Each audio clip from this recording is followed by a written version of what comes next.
Hi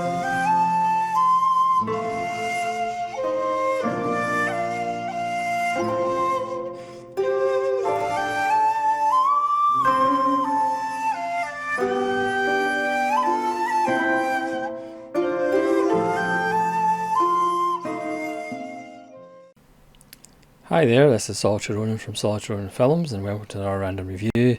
Today's random review comes from 1962, and this is Elegant Beast from Radiance.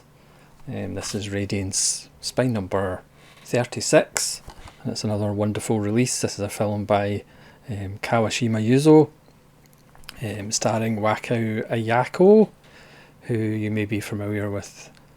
She was the lead character in Red Angel, one of Masamura's masterworks, amongst lots of other films.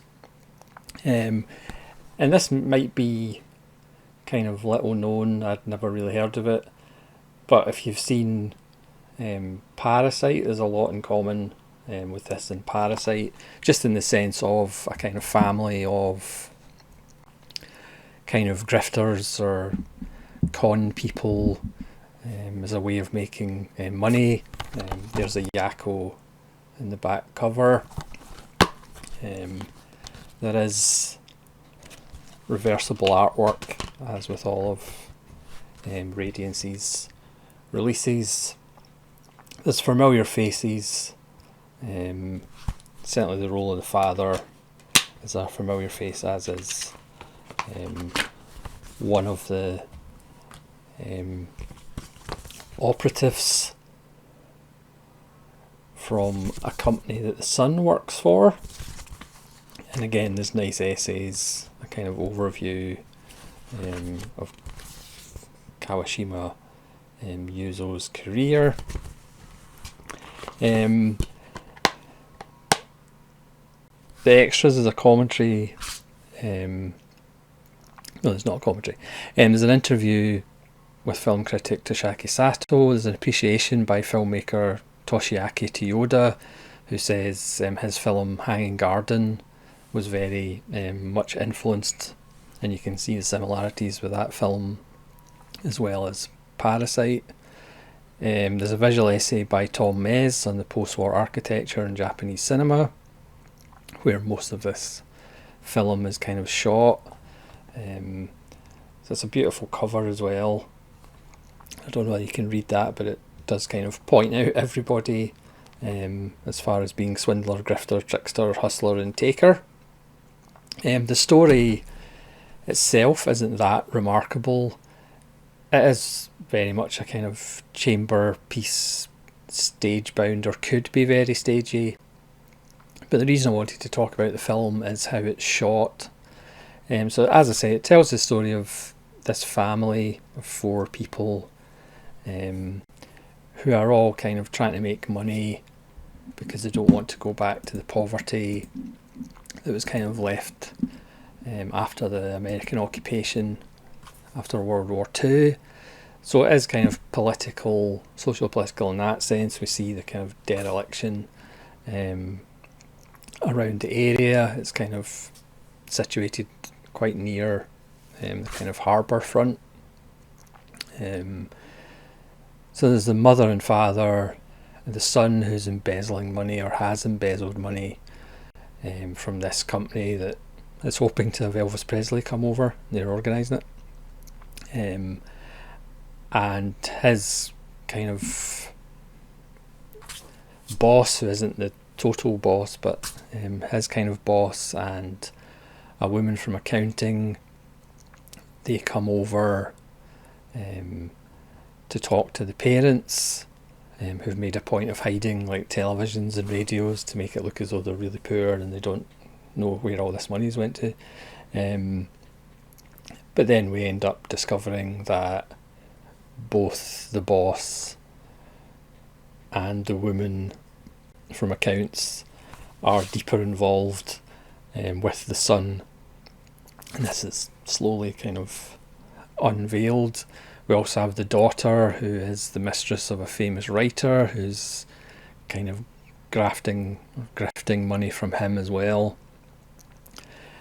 And as the plot progresses, we see the web of connections between all the characters and the effect and consequences of the police being involved or them being found out, and how that would affect all the family members and how everything's connected.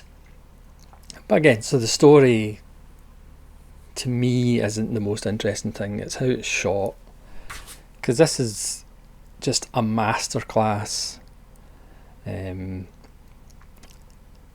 blocking and shot composition and camera movement or camera setups, because no shot was repeated in the film. There's just so many brilliant uses of the space within the apartment, even though the apartment's not very big. So we have partitions during scenes, the son and daughter will be in one half of the room listening to the conversation, in the other half of the room, vice versa. People will be having conversations where they think nobody else is in the house, but people are hiding in corners. There's wonderful shots from our view into the apartment through bars, which is obviously a well-known kind of symbol of these people will soon be in prison or are already in a sort of moral prison themselves. The shot composition and camera setup is just brilliant. It is in colour, but it's that kind of Japanese 60s colour, which is still, there's something odd about it. There is some wonderful night shots again out of the apartment, because there's not a lot of exteriors going on. One kind of really effective one at the end of the film, shots of the stairwells. There's complaints because there's not lifts. This is a 5-story building, apart from, different from the 10-story buildings across the way. So this is really a review about the filmmaking rather than the story itself, which again is good. You are hooked into the characters even though none of them are particularly pleasant.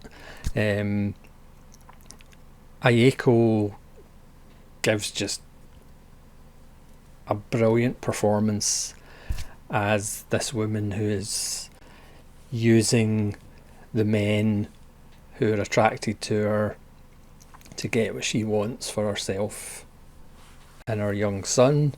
The acting's superb, but again, the camera work, the setups, never repeating shots. Again, Toyoda in the extra in the interview with him says that Yuzo made a lot of films and some of them were quite bad, but the really good ones are amazing, and Elegant Beast is. And again, Toyoda wanted to use the same technique in Hanging Garden, which is also the story of a family, and just no repeated shots. And when you think about it, it's a 97-minute film or something that, again, 99% of it is in this apartment and there's no repeated shots. I mean, a character will be in the kitchen and we can just see a rectangle going into the living room, and then we see an upright rectangle of space and there'll be a character there. There'll be characters in the square bit of space with the character in the kitchen in the foreground. I mean, it is just a masterclass of filmmaking. So for anybody who actually wants to make films and thinks, obviously, I don't have the budget to shoot on location, I don't have, the budget to go all these different places, my the script I've got is very wordy, how do I make one location or 2 rooms interesting?